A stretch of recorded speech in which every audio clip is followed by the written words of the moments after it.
My name is Elise Thornton. This is the video assignment for TEL 200 at Arizona State University.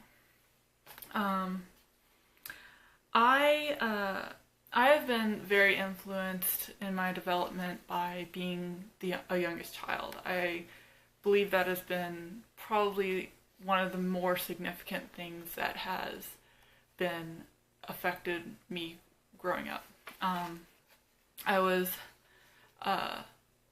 not only just with the people I grew up with. I had a sister that I grew up with that was only 2 years older than me, but then I also had three older siblings from my father's previous marriage.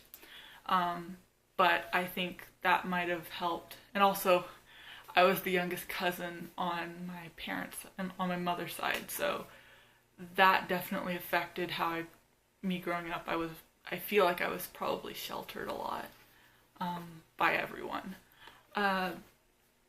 I also think that one of the experiences that has influenced me currently, I say this is more recent because it was when I went to Shanghai, because when I went there, I was in a time when I was kind of not sure what I was doing, and I knew I wanted to go study abroad, and I wanted to explore learning more Chinese, which I had been, and I was pretty well into it at that point, and I had just been off a curve of trying to be an art major, and then I saw a documentary which completely flipped my mind view of it, and I'm like, I can't do this, and so I was like kind of in a gray area.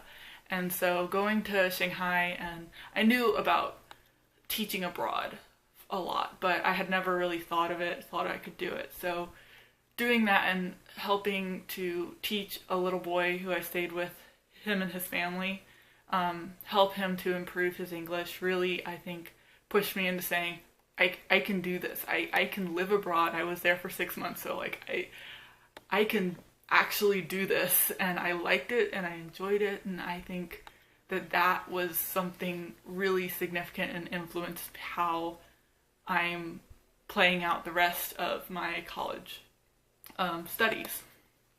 I think passions and biases, I have some problems with biases because I have trouble, like, I feel like how I think of things is very from a third person perspective, and I try to, and I think that's a better way of thinking things, but so I feel like I have trouble identifying biases I might have, but then I might just be like, well, of course.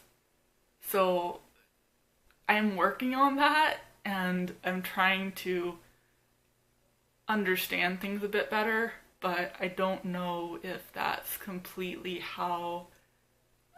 if I can fully.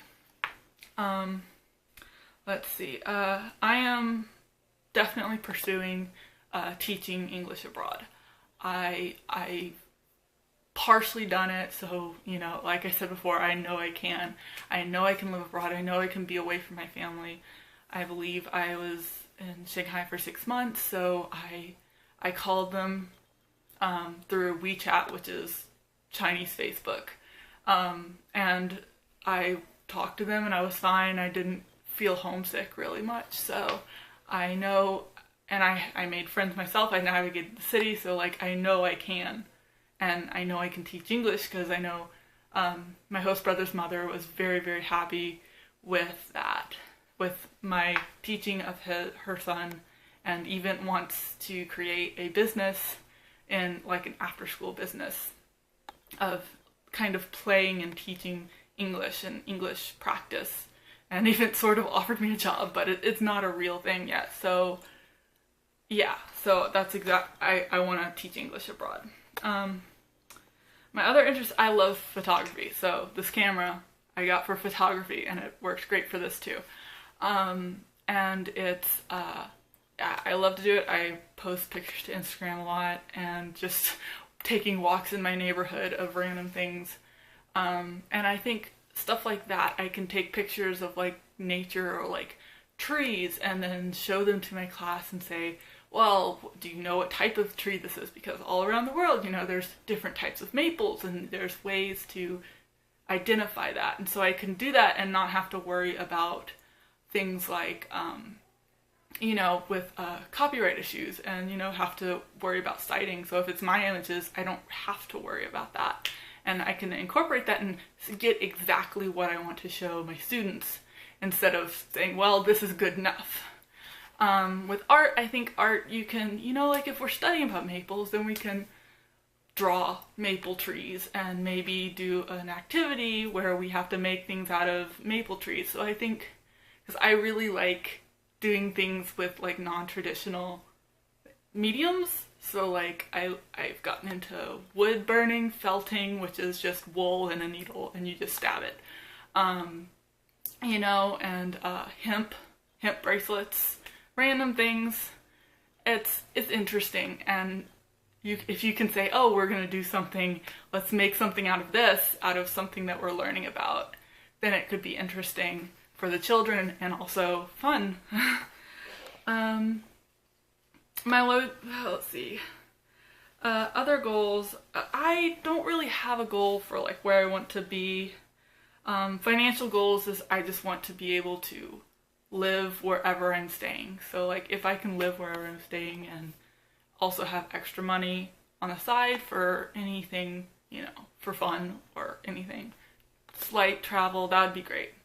The best case scenario, I would have enough money to buy a flight back home and come back, because there is off periods all around the world, and so I could find whatever my off period is, if it's for a month or two, fly home, see my parents, see America again, and then go back. That would be best case scenario, but I'm not expecting that the first time, which I think is good. Lowball it and you'll always come out great. So, let's see. Where do I expect myself in 3 years? I think 3 to 5 to 10 years. I think 10 years I probably expect myself to be settling down, definitely, if not by 5. The other 2, I want to move around, so I really enjoy moving around, and I think that's really what I'd like to do. I think that's about it.